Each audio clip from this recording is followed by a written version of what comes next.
Buenas noches, bienvenidos al video de presentación del proyecto final de Ingeniería Económica. En este video vamos a hacer una exposición sobre el libro Free Economics. Este es un estudio crítico realizado por Stephen D. Levitt y Stephen J. Donner acerca de cómo la economía y el estudio de economía puede ayudarnos a tomar mejores decisiones en la vida diaria. Esto basados en que muchos de los principios del estudio económico tienen unas bases que permiten analizar la estructura de las decisiones de las personas, y si hacemos un estudio crítico y un análisis de cómo se estructuran estos patrones de decisión, podemos implementarlo en nuestra vida y mejorar bastante pues la forma en que tomamos decisiones, no solo en el ámbito económico, sino pues desde cosas como lo son las citas, como son decisiones de un talante diferente. Entonces en este momento pues voy a exponer las conclusiones a las que llegamos con el grupo, pero para ello voy a hacer como un pequeño resumen general del libro. En esta presentación que estás viendo en pantalla tenemos como las imágenes que representan lo más relevante que se identificó en el libro. Primero que todo, vamos a hablar de que lo que el libro propone es que los estudios económicos pueden identificar algunos patrones específicos en la toma de decisiones de las personas. Estos estudios económicos pues también tratan de ubicar contextos sociales, estructuras sociales, y tratan de dar espacio a la interpretación de teorías como pueden ser el conductismo o el concepto de poder para la toma de decisiones. Todo esto visto desde el ámbito económico. Inicialmente el libro nos explica que los seres humanos tomamos decisiones por las diferentes influencias que aparecen en nuestra vida. Una de las principales formas en que somos influenciados es el concepto de recompensa y castigo. Este concepto se desarrolla socialmente desde muy jóvenes, basándonos, por ejemplo, como el libro nos brinda algunas, digamos, tipificaciones de esto. Cuando somos niños nos dan una galleta por haber logrado hacer una tarea con éxito, o también nos enseñan que una acción que va en contra del código moral es castigada. Entonces, por ejemplo, si robas te van a enviar a la cárcel. Entonces se empieza a generar en las personas un patrón de recompensa y castigo que se estructura en tres pilares principalmente. Estos pilares son el entorno social, la variable económica y lo que es la moral. El entorno social se determina por el contexto en que la persona se desarrolla. Lo que es la parte económica o la influencia económica de la toma de decisiones se refiere pues muy enfocado al, digamos, el costo o el valor de lo que podría representar una decisión económicamente hablando. Hay otros costos, pero se enfoca principalmente en lo económico. Y lo moral se enfoca, por ejemplo, en sentirse una persona buena, sentirse aceptado como alguien correcto, en todas estas estructuras sociales que nos permiten establecer unos códigos éticos para comportamiento. Entonces, estos son los tres principales pilares de los incentivos: social, económico y moral. Ahora, los incentivos se establecen de diferentes maneras en diferentes situaciones, y lo importante para entender o poder darle uso al concepto de los incentivos es entender qué tan útil pueden llegar a ser dependiendo de cómo funciona su influencia, por ejemplo, social, económica, moral. En el libro se da un ejemplo que nos habla de cómo se castigan a los empleados que están entregando de forma tardada sus informes, y se establece que la forma para generar un incentivo va a ser con un incentivo punitivo, es decir, un castigo. Cuando alguien entregue tarde su informe, va a tener que dar una multa o un pago de $5 para beneficencia. Entonces, en el análisis que nos hacen en el libro, nos indican que este tipo de incentivo no está bien enfocado porque socialmente permite que si los que estaban fallando no eran todos sino una mayoría, ahora todos se sientan más cómodos al generar esta falla porque se dan cuenta que no es algo que solo está haciendo esa persona, sino que otros también están fallando. Entonces le quita el concepto de presión social y hace que la persona sienta que su acción es más aceptada, ya que otros también la hacen. En el ámbito de lo económico, ya que digamos, el castigo es muy bajo, el valor del castigo punitivo es muy bajo, pues no genera realmente como una contrariedad, porque de todas maneras, ya que ahora hay una aceptación social, pues el costo económico no vale como la pena para evitar el castigo. Y en la tercera fase, ya analizando el incentivo en lo que se trata de la moral, pues nos indica que el libro nos indica que al estar la persona en un contexto en que más personas fallan, se da cuenta que no solo él está mal y que además, como el dinero que va a ser recogido es para beneficencia, pues hay como una especie de cura o tranquilidad moral respecto a su falla más grande que la culpa que siente al fallar. Entonces, en el libro nos habla de que este tipo de incentivos tienen que saberse estructurar para las situaciones. Debemos analizar correctamente cuál es el contexto social, cuál es el contexto económico y cuál es el contexto moral para poder ejercer o estructurar un incentivo adecuado. También a través del libro nos habla de que los incentivos tienen contexto. Entonces no es lo mismo el incentivo moral para una persona que ha sido estructurada o que ha crecido en un entorno en que la sociedad le muestra lo que es correcto y lo felicita por ello, a una persona que ha crecido en un entorno en que felicita o premia las acciones entre comillas incorrectas. Si los contextos de los sujetos son diferentes, sus incentivos deben ser diferentes y por ende se debe tener presente que no se puede generalizar un incentivo si no se tiene claro el contexto, o por lo menos si el contexto no es semejante o tiene un nivel de parecido suficiente para que los efectos de este incentivo tengan pues un impacto en los sujetos. Entonces en el libro nos habla de un ejemplo específico y es el del asesinato. Cuando una persona que tiene un código moral, que a pesar de que esté sufriendo una injuria o a pesar de que esté sufriendo digamos una situación en la que se sienta bastante ofendida y en su mente pueda llegar a pasar la idea de asesinar a la persona que lo está ofendiendo, ya que esta persona ha crecido en un contexto con una moralidad alta, no va a pasar por alto la posibilidad de ser enviado a la cárcel, ¿sí? Entonces, en este contexto la persona acepta el incentivo de ser enviado a la cárcel para detener su acto de asesinato. También nos habla de que si una persona que está pasando por una situación similar o que se siente injuriada o es agredida de una forma tan brutal que su contexto y su moral le indican que es más importante o da más peso a tomar la vida del otro, pues el incentivo de que sea llevado a la cárcel no funcionará. Entonces, de esta manera, pues el libro explica, digamos, que hay algunas situaciones que que se siguen dando pese a que hay unas restricciones y unos incentivos claros en la estructura social y económica del mundo.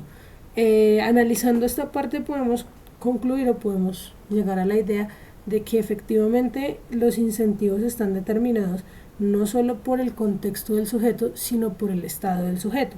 Entonces, muchas veces no es tan importante aquello que se nos prohíbe o aquello con lo que se nos va a premiar si estamos en un estado emocional específico. Entonces, para salirnos un poco de los ejemplos del libro, pero abarcar algo adicional en las conclusiones que hicimos con el grupo, si una persona se encuentra en un estado de enamoramiento, es muy posible que prefiera compartir tiempo con su pareja a cumplir con sus responsabilidades. Si esta persona no se encontrara en este estado emocional de enamoramiento, muy probablemente seguiría cumpliendo con sus deberes sin ningún problema.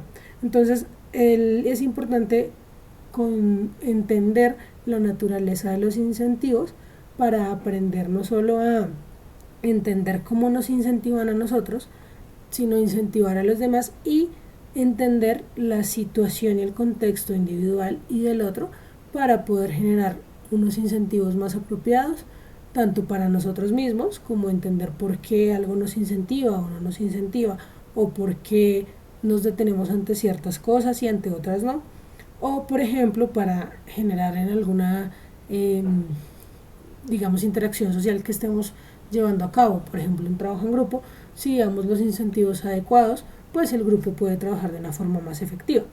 Esta parte es muy interesante porque nos permite hacer uso de esto en la vida diaria en cosas tan simples como por ejemplo la compra de un alimento. Entonces me incentiva más comprar un alimento porque sabe rico, porque me va a hacer bien, qué incentivo moral tengo, qué incentivo económico tengo, qué incentivo social tengo al respecto de la simple compra de un alimento.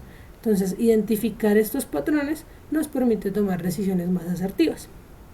La segunda parte del libro nos habla de algo muy interesante, que es el poder. El poder visto desde el poder como conocimiento.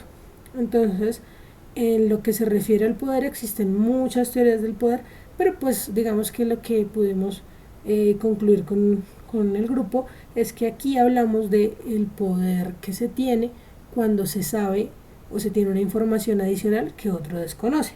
Entonces también pues se aprendió el concepto de desequilibrio de poder, porque si una persona sabe más que tú de un tema y tú debes recurrir a ella, existe un desequilibrio de poder respecto a lo que la persona puede hacer con su conocimiento, ya que tú desconoces, pues es muy difícil que sepas si lo que la persona está haciendo, las decisiones que está tomando o lo que te está pidiendo es justo, entre comillas. Pues digamos el ejemplo que nos da en el libro es la venta de un carro. Entonces, si realmente yo no conozco sobre carros y voy a comprar un carro, la persona que me está vendiendo el automóvil tendrá una ventaja y un poder que podrá ejercer sobre mí, ya que no, pues yo no puedo refutar ninguna de sus afirmaciones. Entonces esta persona me puede cobrar precios exorbitados por un mecanismo, por ejemplo, de ventilación que es normal en todos los autos. Entonces, en este caso, lo que nos quiere transmitir este capítulo es que existen riesgos al recurrir sin conocimiento a personas que sí lo tienen. Una forma que nos da el libro de solucionar esto es recurrir a la tecnología, en lo que se refiere a las redes, a internet, a, entre comillas, las redes de información que se dan actualmente. Pues esto permite por lo menos tener un bagaje básico para poder ir a confrontar o a tomar una decisión asesorándose por alguien. En este caso, en el ejemplo de la compra del carro, pues podemos evaluar costos comparando, por ejemplo, en Mercado Libre o en páginas de compras. Podemos evaluar tecnologías, hay fichas técnicas, podemos acceder a la red que nos brinda la información de un auto o de otro, mejor calidad, contexto también del uso del automóvil. Entonces, digamos que es muy importante para la toma de decisiones en la vida diaria entender que el conocimiento nos brinda opciones y no, pues permite que esa brecha de poder no sea tan grande y nos permite tomar decisiones más asertivas. Entonces, pues esta parte también es muy importante. Concluimos en el grupo que digamos, la utilización de este estudio sería como el promover el conocimiento, pero no solo digamos que hay como una falla, y es que mucho del conocimiento de internet tiene una posibilidad de ser falso. Entonces es importante también saber a qué fuentes de conocimiento nos remitimos para pues afrontar estas circunstancias. Esta conclusión abre la puerta al último tema del libro, que se llama espectro de omisión. El espectro de omisión es ese espacio en el que ignoramos una información, pero adicionalmente se genera lo que se llama la suposición. Entonces, en el libro nos dan el ejemplo de qué es lo que sucede cuando uno compra un automóvil, que uno puede haber sacado el automóvil del concesionario totalmente nuevo, andar una cuadra y ponerlo a la venta, y el precio del automóvil se devalúa. Esto es porque en algún punto el comprador determina que si usted está vendiendo un auto, este tiene que tener sí o sí alguna falla. Entonces, si el auto está nuevo, usted porque lo está vendiendo. Entonces, como él omite la información del por qué, se genera una devaluación. Este concepto del espectro de omisión se aplica a muchas cosas. Entonces, por ejemplo, si yo quiero arrendar una casa, pero no tengo conocimiento de la zona, del sector en donde estoy buscando, es muy posible que suponga cosas. Entonces, por ejemplo, puedo suponer que es de un estrato, o tiene un costo en los servicios de X tarifa, cuando eso no es así. Y lo que debo hacer como vendedor y como comprador es reducir en la mayor cantidad posible este espectro de omisión. Es decir, si yo quiero vender un auto, debo darle al cliente la mayor cantidad de información con pues datos verídicos. Nos dice en el mismo libro que muchas veces la forma más sencilla de evadir este efecto y este espectro de omisión es utilizando la verdad.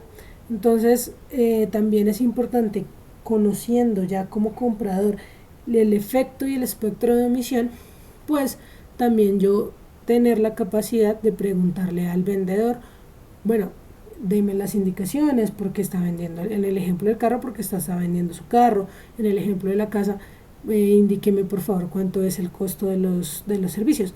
Entonces, esta información es muy importante porque nosotros como seres humanos estamos condicionados a suponer cuando desconocemos. El libro mismo nos indica que hay como un promedio de que cada vez que se desconoce, de 10 ocasiones en que desconocemos una información, 9 de las veces la suponemos.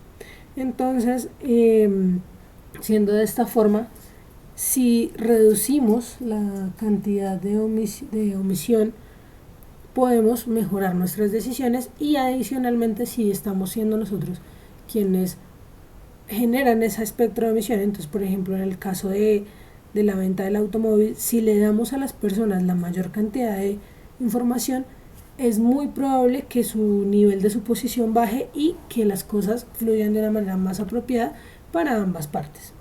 Entonces, pues ya para finalizar, el libro mismo nos dice que muchos de estos análisis, principalmente de lo que son los incentivos, nos va a permitir entender el tipo de decisiones que estamos tomando, por qué las estamos tomando y cómo debemos tomarlas. Entonces, ya teniendo una claridad en lo que son los incentivos, podemos entender no solo qué nos incentiva, sino también podemos entender que existen unos desequilibrios de poder cuando no tenemos conocimiento y cuando no cerramos nuestra brecha de omisión. De esta forma podemos ejecutar con modelos económicos, en teoría estudios económicos, un sistema de mejora en nuestras propias decisiones. De esto es el libro Freak Economics. Las conclusiones que sacamos como grupo es que realmente es un libro muy útil porque nos da un brochazo, realmente no profundiza teóricamente en cada parte de los estudios económicos y de las teorías sociales y demás que usa para analizar lo que se presenta en él, pero sí nos explica las bases fundamentales de cosas que realmente aplicadas en el día a día nos sirven mucho. El analizar qué nos motiva a tomar una decisión puede ayudarnos a entender si es una decisión asertiva o es una decisión que nos puede traer algunas consecuencias negativas. Entender que existen brechas de poder nos ayuda mucho para poder, valga la redundancia o la palabra un tanto repetida, empoderarnos mediante conocimiento, hacernos a la tarea de no solo de navegar en la red, como habíamos dicho anteriormente, porque hay mucha información que realmente no es útil, sino informarnos apropiadamente en los temas que requerimos en nuestro día a día. En nuestro caso que estamos estudiando, podemos buscar fuentes confiables sobre nueva tecnología o, bueno, por ejemplo, buscar, en este caso que estamos trabajando con algunos prototipos, podemos hacer la comparación de precios sabiendo que existe no solo un vendedor o que los precios también dependen del dólar. Entonces, teniendo toda esta información, tenemos la posibilidad de tomar decisiones más asertivas en la compra de un componente, por ejemplo. Y cuando hablamos de, pues, lo que sería el concepto del espectro de emisión, el saber que si yo le doy una información apropiada al otro, este va a tener la capacidad de entenderme mejor y de que generemos un mejor vínculo, puede ser en un trato social o en un trato económico, pues va a hacer que las cosas nos sean más sencillas y nos fluyan de una forma más fácil. Realmente es un libro muy útil para obtener algunos tips del día a día y pues en profundidad nos permite comprender algunos patrones económicos. Más o menos el libro se demora unos 20 minutos en la lectura, también está en el audiolibro y pues en el grupo concluimos que realmente es un libro que nos ayuda mucho en el día a día. De momento pues este sería como el resumen total del libro, de las conclusiones que sacamos como grupo y pues agradecer mucho la atención a las personas que están viendo el video. Esperamos que les dé la curiosidad para leer el libro, escuchar el libro y que puedan aplicar estos conocimientos.